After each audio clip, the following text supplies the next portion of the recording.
জীবনের তরে যতবার জুমার দিন আসবে এই 5টা আমল সারা জীবন নিয়মিত আঁকড়ে ধরবেন, আমল করবেন।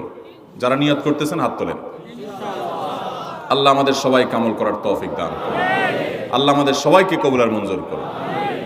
নাম্বার 1, সবচেয়ে বেশি যেটা করতে হবে পরিমাণে, জুমার দিন, জুমার রাত, বৃহস্পতিবার সন্ধ্যা থেকে নিয়ে শুক্রবার সন্ধ্যার আগ পর্যন্ত পরিমাণে সবচাইতে বেশি করতে হবে যে আমলটা, সেটা হলো দুরূদ শরীফের আমল।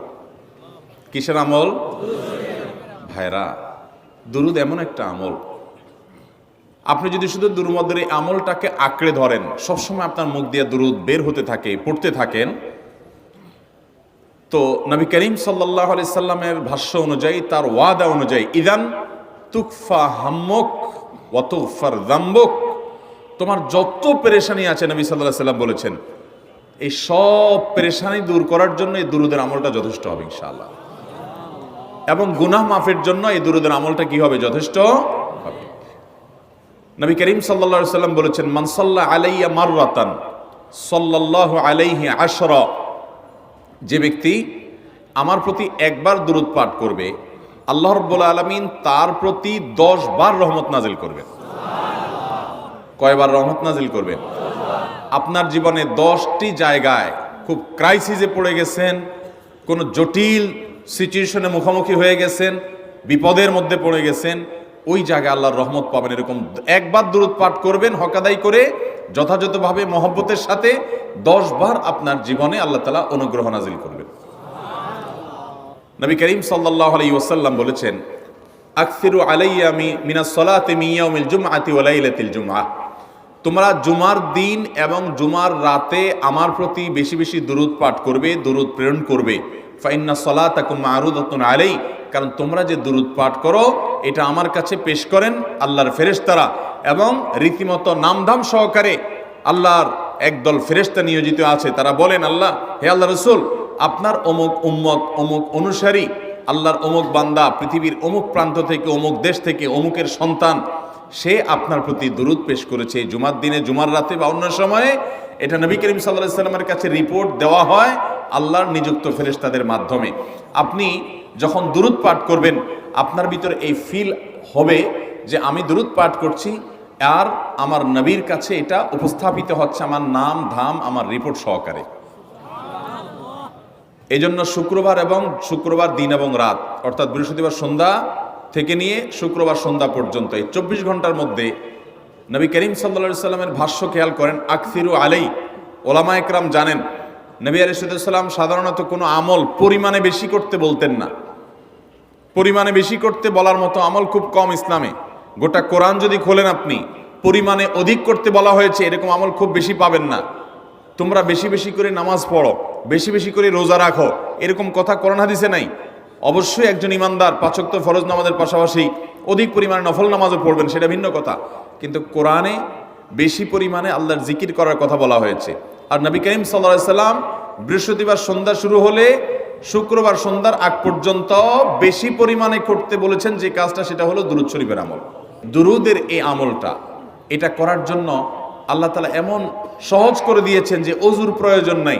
আপনার ওযু নাই, তারপর আপনি দুরূদ পাঠ করতে পারবেন।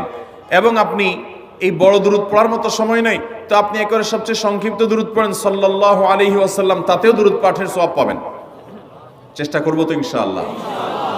শুক্রবার আসবে, দুরূদ বেশি বেশি করে পাঠ করব। আপনি দোকানে কাজ করেন, আপনার দোকানে আপনার সহকর্মী আরও কাজের লোক আছে, আপনি সবাইকে স্মরণ করাবার জন্য নিজে জোরে জোরে দুরূদ শরীফ পড়বেন এবং বলবেন যে শুক্রবার শুরু হয়ে গেছে, সবাই দুরূদ শরীফের আমল করো। ভাইরা আমার, আমি আমার জীবনের কথা বলতে পারি। আমার জীবনে ওই যে হাদিসের উপরে ইয়াকিন এবং বিশ্বাস আলহামদুলিল্লাহ ছিল, আমার জীবনে আমি অনেকবার দেখেছি এরকম জটিল পরিস্থিতি হয়েছে যে দেয়ালে পিঠ থেকে গেছে, নড়ার জায়গা নাই, আর কোনো আপাত দৃষ্টি থেকে এই বিপদ থেকে উদ্ধারের কোনো পথ নাই।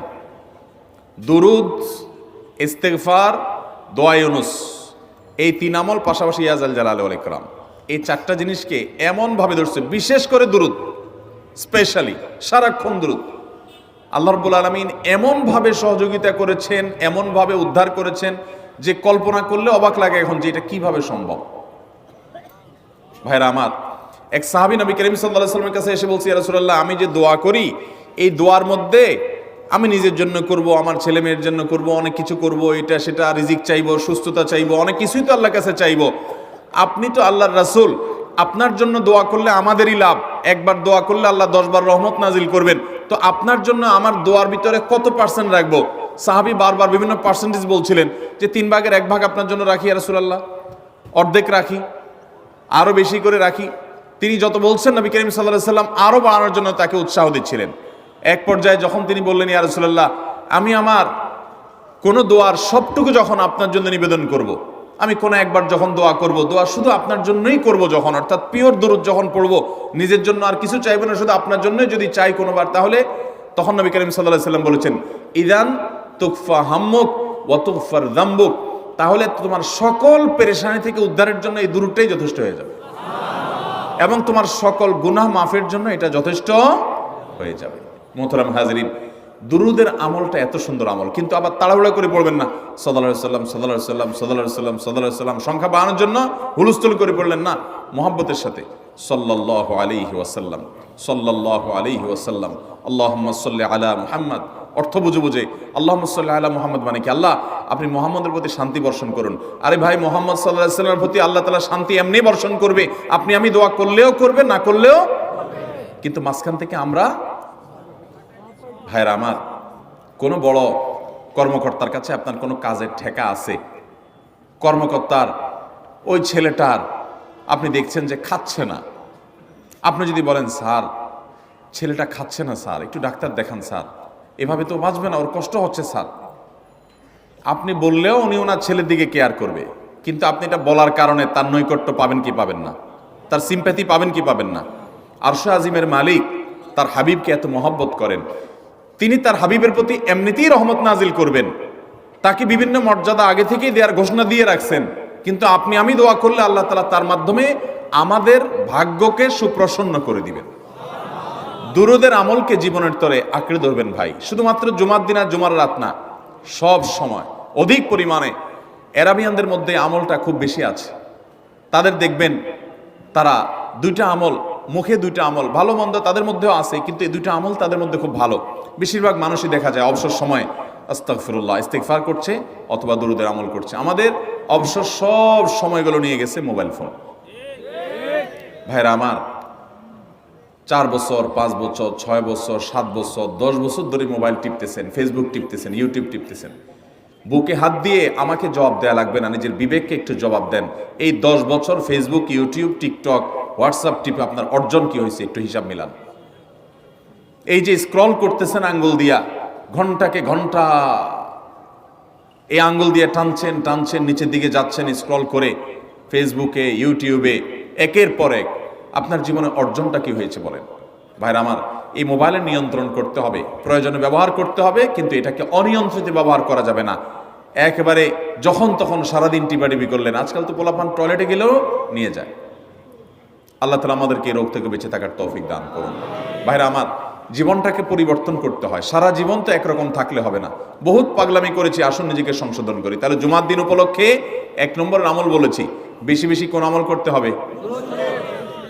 সারা জীবন মনে রাখবো তো ইনশাআল্লাহ? বাসা বাড়িতে পরিবারের লোকদেরকে মনে করাবো তো ইনশাআল্লাহ?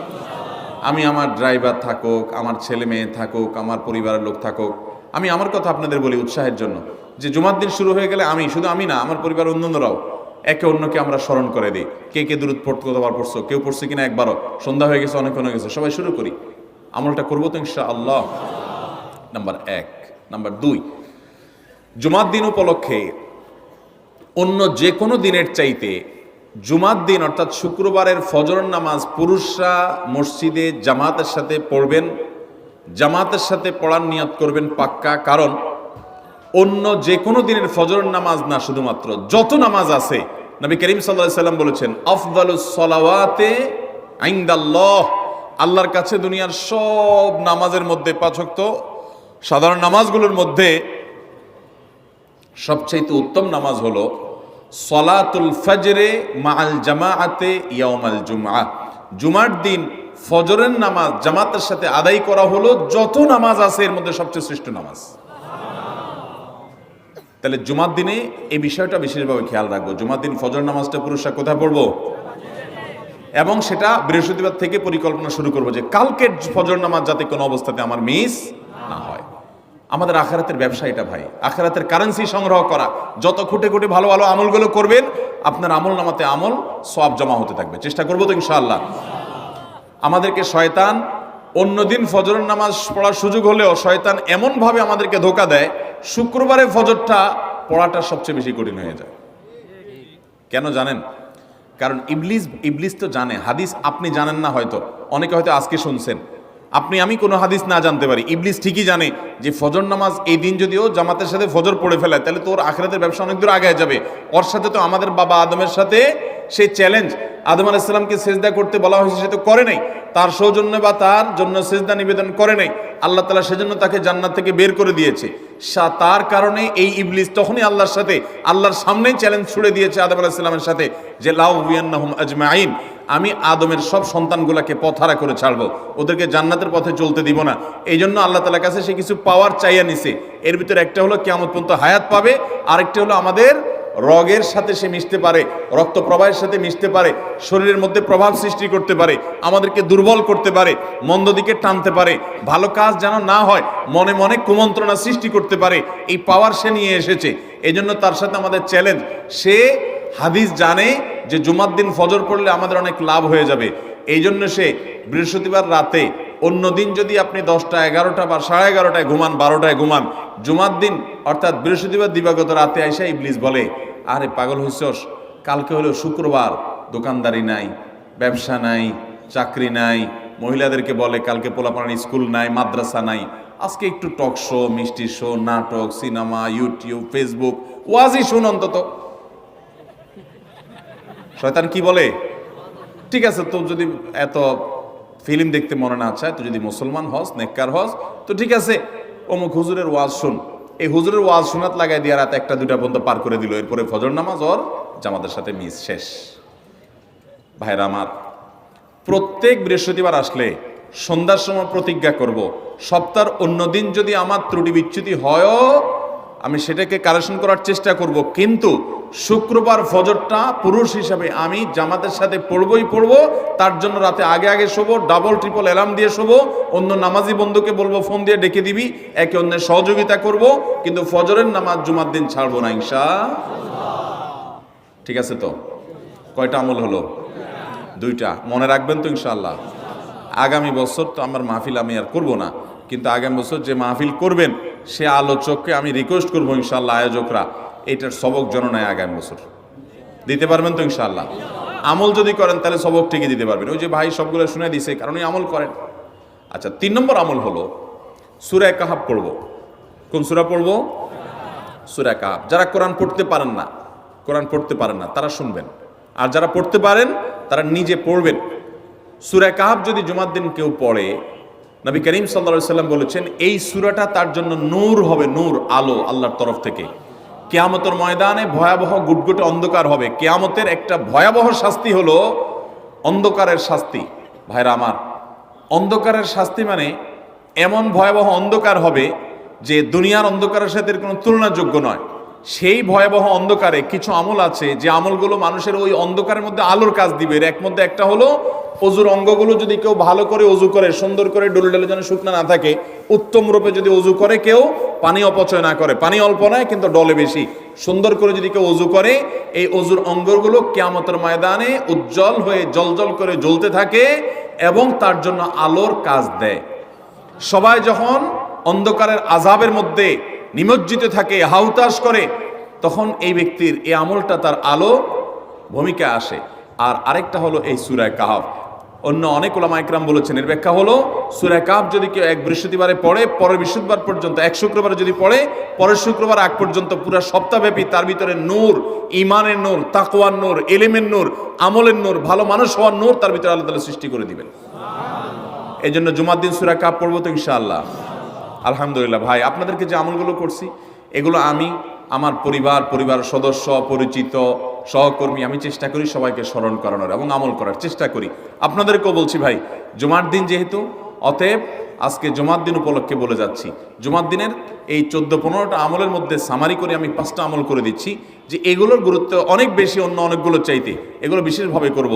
তাহলে এর মধ্যে প্রথমটা চলে গেল দুরুদ বেশি বেশি করে পড়ব, দ্বিতীয়টা হলো জুমার দিনের ফজর নামাজ কোন অবস্থাতে জামাতের সাথে পড়া মিস করব না, কারণ নবী সাল্লাল্লাহু আলাইহি সাল্লাম বলেছেন সকল নামাজের মধ্যে সবচেয়ে সেরা, উত্তম, শ্রেষ্ঠ নামাজ, অর্থাৎ ওয়াক্তিয়া নামাজের মধ্যে সবচেয়ে শ্রেষ্ঠ নামাজ হলো জুমার দিনের ফজরের নামাজ জামাতের সাথে পড়া।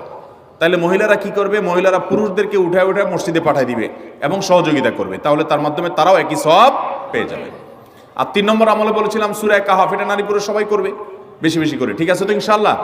আমরা অনেক ভাই আছি সপ্তাহের 6 দিন আমাদের কোরআন পড়ার সুযোগ হয় না, তো অন্তত জুমার দিন সূরা কাহফটা যদি আপনি বাধ্যতামূলক করেন, আলহামদুলিল্লাহ, এটা অনেক বড় সূরা, পড়তে আপনার 20-25 মিনিট 30 মিনিট সময় পর্যন্ত লেগে যাবে।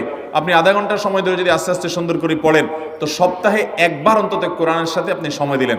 আরেকটা সুসংবাদ শুনেন, সূরা কাহফ যদি কেউ মুখস্থ করে, তেলাওয়াত করে নিয়মিত, বিশেষ করে সূরা কাহফের প্রথম 10টা আয়াত যদি কেউ মুখস্থ করে, নবী করিম সাল্লাল্লাহু আলাইহি সাল্লাম বলেছেন কিয়ামতের আগে দাজ্জালের যে ফিতনা আসবে, যেই ফিতনায় বহু মানুষ দাজ্জালকে আল্লাহ মনে করে বেঈমান হয়ে জাহান্নামে যাবে, এই ফিতনা থেকে পৃথিবীতে এমন কোনো নবী ছিল না, এমন কোনো রাসূল আসেন নাই। এই মানব ইতিহাসের প্রথম মানুষ আদম আলাইহিস সালাম থেকে নিয়ে আমাদের মুহাম্মদ সাল্লাল্লাহু আলাইহি সাল্লাম পর্যন্ত এই লক্ষ লক্ষ যত নবী রাসূল এসেছে, সমস্ত নবী রাসূলরা একটা ব্যাপারে সাবধান করে গেছেন, দাজ্জাল আসবে, যে দাজ্জালের হাতে পাওয়ার থাকবে এত বেশি, অলৌকিকত্ব থাকবে এত বেশি, সে মরা মানুষকে জিন্দা করে ফেলবে, জিন্দা মানুষকে বলবে সে মরে যাবে, তার হাতেই সব কন্ট্রোলিং পাওয়ার থাকবে, দুনিয়ার সমস্ত রিজিক তার হাতে কক্ষিগত থাকবে, এমন পাওয়ার থাকবে, তাকে দেখে মানুষ বলবে হ্যাঁ এই তো আল্লাহ, এই তো সব কিছু পারে, বেঈমান হয়ে যাবে। এই দাজ্জালের ফিতনায় তোমরা পড়বা না, বেঁচে থাকবা। বুদ্ধি দিয়া বিবেক দিয়ে মানুষ বাঁচতে পারবে না। দাজ্জালের ফিতনা থেকে বাঁচার জন্য সকল নবী রাসূলরা এই জন্য সাবধান করেছেন। আমাদের নবী সাল্লাল্লাহু আলাইহি সাল্লাম নামাজের শেষ বৈঠকে দোয়া মাসুরের জায়গায় একটা দোয়া পড়তেন, আল্লাহুম্মা ইন্নী আউযু বিকা মিন আযাবিন নার ওয়া আযাবিল কবর ওয়া আউযু বিকা মিন ফিতনাতিল মাহইয়া ওয়াল মামাত ওয়া আউযু বিকা মিন শাররি ফিতনাতিল মাসীহিদ দাজ্জাল। আল্লাহ আপনার কাছে দাজ্জালের ফিতনা থেকে পানা চাই। 1450 বছর হয়ে গেছে, এখনো দাজ্জালের আবির্ভাব হয় নাই, হবে কিয়ামতের আগে। কখন হবে আল্লাহ ভালো জানেন। কিন্তু নবী সাল্লাল্লাহু আলাইহি সাল্লাম বলেছেন সূরা কাহফের প্রথম 10 আয়াত যদি কেউ মুখস্থ করে, তো এই ব্যক্তিকে আল্লাহ রাব্বুল আলামিন এবং যদি তেলাওয়াত করে, এই ব্যক্তিকে আমলের মাধ্যমে দাজ্জালের ফিতনা থেকে আল্লাহ বাঁচিয়ে রাখবেন। দাজ্জাল তো অনেক পরের কথা, কোথাকার কোন আল্লাহর প্রতি অবিশ্বাসী মুশরিক বা কাফের খেলোয়াড় একটু পায়ের ভেলকি দেখায়, লক্ষ লক্ষ কোটি কোটি মানুষ হুমড়ি খেয়ে তার ভক্ত হয়ে ইমানি চেতনা, আমলি চেতনা, তাকওয়া, তাহারাত সব খুঁয়ে বসে থাকে। আর সেখানে দাজ্জালের মতো এরকম মিরাকল, সব মিরাকল তার হাতে থাকবে। এরকম পরিস্থিতি যখন আসবে তখন মানুষ কি করবে? এখন এই যে তথ্য প্রযুক্তির উন্নতির এই সময়ে কত মুসলমানের সন্তান বেঈমান হয়ে যাচ্ছে, বিজ্ঞানরাই তারা আল্লাহ বানায় বসে থাকতেছে, আছে না নাই? ধারণামূলক বিষয়কে তারা চূড়ান্ত বিষয় বানিয়ে বসে আছে, বেঈমান হয়ে যাচ্ছে। এবং টাকার যে কারিশমা, টাকা দিলে সব হয়ে যায়, টাকা নাই তো কিছুই হয় না। এই জন্য বেঈমান হয়ে অনেকে বলে যে টাকাই নাকি দ্বিতীয় খোদা, নাউজুবিল্লাহ। ভাইরা আমার, দুনিয়ার এই ভেলকি কি দেখছি আমরা? কিয়ামতের আগে ভেলকি আরো অনেক দেখবে আমাদের পরবর্তী প্রজন্ম, আমাদের ছেলে মেয়েরা, নাতিপুতিরা আরো অনেক ভেলকি দেখবে। এমন ভেলকি দেখবে যে তাদের আল্লাহর প্রতি ঈমান আনা, আখিরাতের প্রতি বিশ্বাস করাটা কঠিন থেকে কঠিন হয়ে যাবে। এরকম পরিস্থিতি তৈরি হবে দুনিয়াতে। তথ্য প্রযুক্তির উন্নতির নাম দিয়ে, এটার নাম দিয়ে, সেটার নাম দিয়ে মানুষের জীবনযাত্রা সহজ হবে, কিন্তু এর মাধ্যমে মানুষের ঈমান দুর্বল হওয়ার অনেক সম্ভাবনা, সংখ্যা তৈরি হবে এবং শয়তান সেগুলো সৃষ্টি করবে। এই আশঙ্কা থেকে বাঁচার জন্য সূরা কাহফটা হলো মহৌষধের মতো। অতএব জুমার দিন প্রত্যেক শুক্রবারে সূরা কাহফ পড়ব তো ইনশাআল্লাহ। মায়েরা, বোনেরা, আমরা ভাইয়েরা যারা আছি, বাবারা যারা আছি, আল্লাহর ওয়াস্তে জীবনের তরে নিয়ত করে নেন আজকের মাহফিল থেকে, জীবনে কখনো বৃহস্পতিবার সন্ধ্যা থেকে শুক্রবার সন্ধ্যা রাগ পর্যন্ত আমার হাজার ব্যস্ততা থাকুক, সূরা কাহফটা পড়া ছাড়া আমি কোনো কাজ করব না ইনশাআল্লাহ। আমি আল্লাহর অনেক বান্দাকে ব্যক্তিগতভাবে জানি, আমি নিজেও এতটা গুরুত্ব দিয়ে করতে পারি না।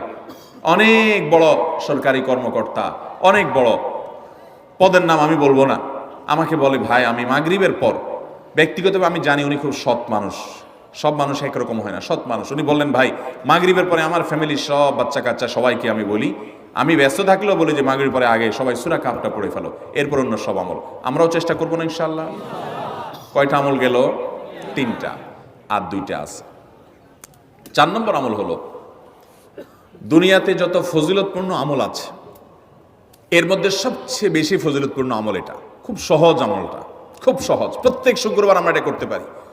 আমলটা হলো, নবী করিম সাল্লাল্লাহু আলাইহি ওয়াসাল্লাম বলেছেন, মান বাক্কারা ইয়াউমাল জুমআতি ওয়াবতাকার, যে ব্যক্তি জুমার দিন আগে আগে ঘুম থেকে উঠবে, ভোরে ঘুম থেকে উঠবে, যে ফজর নামাজ পড়তে হবে, যে তাহাজ্জুদ পড়তে পারলে আরো ভালো, এবং মসজিদে আগে আগে যাবে, তাহলে আগে আগে ঘুম থেকে উঠবে, সবাইকে বাসার ডেকে দিবে, আগে আগে ঘুম থেকে উঠাবে।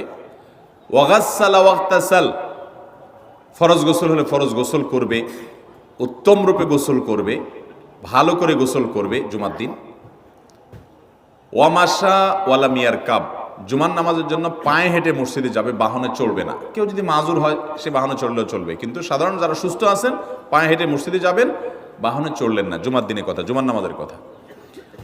ওয়াদানা মিনাল ইমামে ওয়ালাম ইয়ালগু, ইমামের কাছাকাছি গিয়ে বসবে, দূরে না, যত কাছে যেতে পারে, একদম সামনের কাতার ইমামের কাছাকাছি গিয়ে বসবে, কোনো অনর্থক কথা বলবে না, দুনিয়াবি কথা বলবে না, বেহুদি কাজ করবে না। ওখানে গিয়ে যতক্ষণ সময় পাবে জিকির, আজকার, তেলাওয়াত, তাসবিহ, দোয়া, রোনাজারি, কান্নাকাটি, বই পড়া, দিনী কাজ করা, এর মধ্যে সে কাটাবে নিজেকে। এই কয়েকটা কাজ যদি করে, তাহলে কাজ কয়টা হলো? আগে আগে ঘুম থেকে উঠা, ওই যে ফজর নামাজ জামাতের সাথে পড়া ইত্যাদি, গোসল করা উত্তম রূপে, আর পায়ে হেঁটে মসজিদে যাওয়া, বাহনে না চড়া। 4 নম্বর হলো ইমামের কাছাকাছি গিয়ে বসা, কোনো অনর্থক কাজ না করা। এই 4টা কাজ যদি কেউ জুমার দিনে করে, নবী করিম সাল্লাল্লাহু আলাইহি সাল্লাম বলেছেন, ওই ব্যক্তি বাসা থেকে মসজিদ পর্যন্ত যে আসলো, যতগুলো পা ফেলবে, যতগুলো স্টেপ ফেলবে, যতগুলো কদম দিবে, প্রতিটা কদমের বিনিময়ে আল্লাহ রাব্বুল আলামিন তার অ্যাকাউন্টে, তার আমল নামাতে 1 বছর রাত জেগে, সারা রাত জেগে তাহাজ্জুদ নামাজ পড়লে, এবং 1 বছর সারা দিন, প্রত্যেকটা দিন পুরা বছর জুড়ে নফল রোজা রাখলে যে পরিমাণ সওয়াব পাইতো, 1 বছর নফল রোজা, 1 বছর রাতভর জেগে তাহাজ্জুদের নামাজ পড়ার সওয়াব মাত্র একটা কদম ফেলার বিনিময়ে দিবেন। তাহলে আপনার বাসা থেকে যদি মসজিদে আসতে 100টা কদম হয়, 100 বছরের নফল নামাজ, 100 বছরের নফল রোজা, আপনি এটার সওয়াব আপনার অ্যাকাউন্টে জুমার দিন মাত্র 4টা কাজ করার মাধ্যমে আপনি পেয়ে যাবেন। এবং এটি অনেক হাদিস বিশ্লেষকগণ বলেছেন, কোরআন হাদিসে বহু ফজিলতের কথাই বলা আছে, এত বিপুল পরিমাণে, এত অধিক পরিমাণে সওয়াবের কথা যে কারো বাসা থেকে অনেকের আছে যেতে 500 স্টেপ পড়বে। 500 স্টেপ পড়লে কতটুকু হয়? সামান্য একটু জায়গা যেতে 500 কদম হয়ে যায়। অনেকের বাসা থেকে যেতে 500 কদম পড়ে, 300 কদম হয়।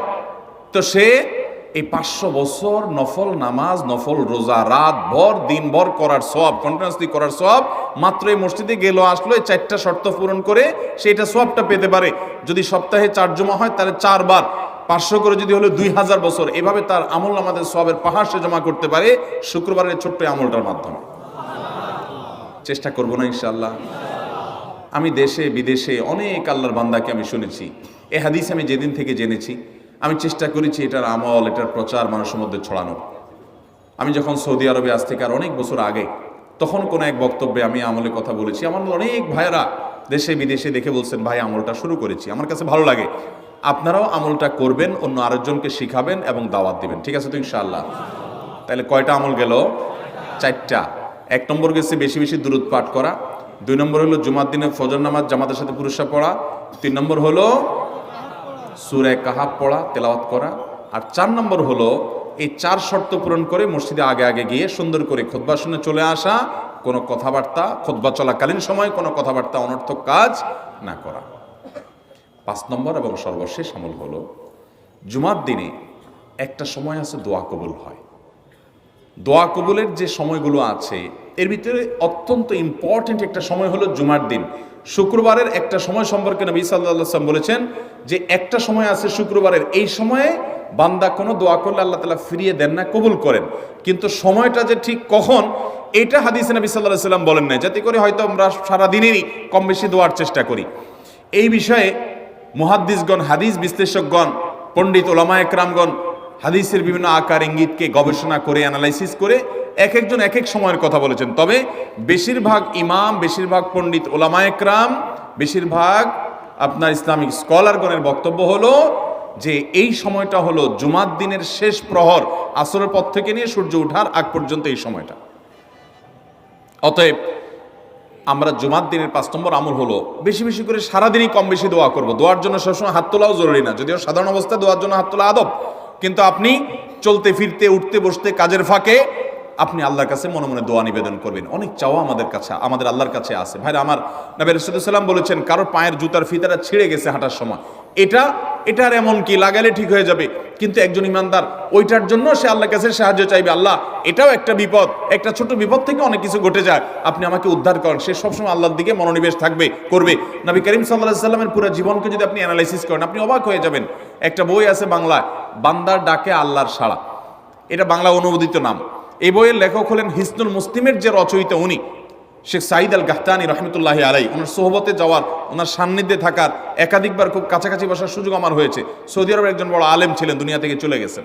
তো ওনার লেখা বান্দার ডাকে আল্লাহর সাড়া, এই বইটা বেশ মোটা সোটা একটা বই। পুরাটা পড়বেন যে নবী করিম সাল্লাল্লাহু আলাইহি ওয়াসাল্লামের জীবনে যে কত রকমের দোয়া করতেন। আল্লাহ আজকার নামে একটা বই আছে ইমাম নববীর, এটাও বাংলা হয়ে গেছে অনুবাদ, আপনি পড়লে অবাক হয়ে যাবেন।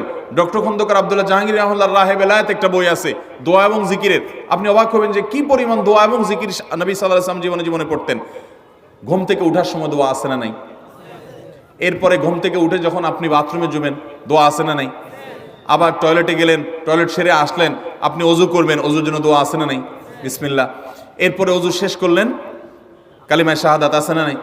এরপরে আপনি যখন ঘর থেকে বের হয়ে মসজিদে যাবেন, বের হওয়ার দোয়া আছে।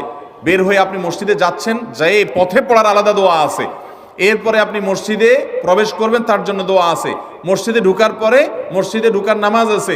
এরপরে মসজিদে নামাজ বন্দিগি ইবাদত জিকির করে বের হচ্ছেন, সেটার জন্য আবার দোয়া আছে। আবার আপনি যাচ্ছেন, কাজকর্মে যাচ্ছেন, বাজারে যাচ্ছেন, সেটার দোয়া আছে। স্ত্রী সহবাস করার সময় দোয়া আছে। দোয়া নাই, জিকির নাই, এমন কোনো মুহূর্তে ইমানদারের জীবনে থাকতে পারে না। নবী করিম সাল্লাল্লাহু আলাইহি ওয়াসাল্লাম এই পরিমাণ দোয়া করতেন। এই জন্য ভাইরা, দোয়া যদি সবসময় করতে কষ্ট হয় হাত তুলতে, আপনি হাত তোলা ছাড়া শুক্রবারে দোয়া করেন, দোয়াটা অনেক বেশি করা দরকার। আমাদের কত জিনিস আল্লাহর কাছে চাইতে হয়, আমরা আল্লাহর কাছে চাই না। পেটে অসুখ হয়েছে, আমরা ডাক্তারের কথা মাথায় আগে আসে, আপনি ওষুধ খান, ওষুধ খাওয়া সুন্নত, কিন্তু ইমানদার সবকিছুর আগে আল্লাহর কথা স্মরণ করবে এবং আল্লাহর কাছে বলবে আল্লাহ আপনি সহজ করে দেন।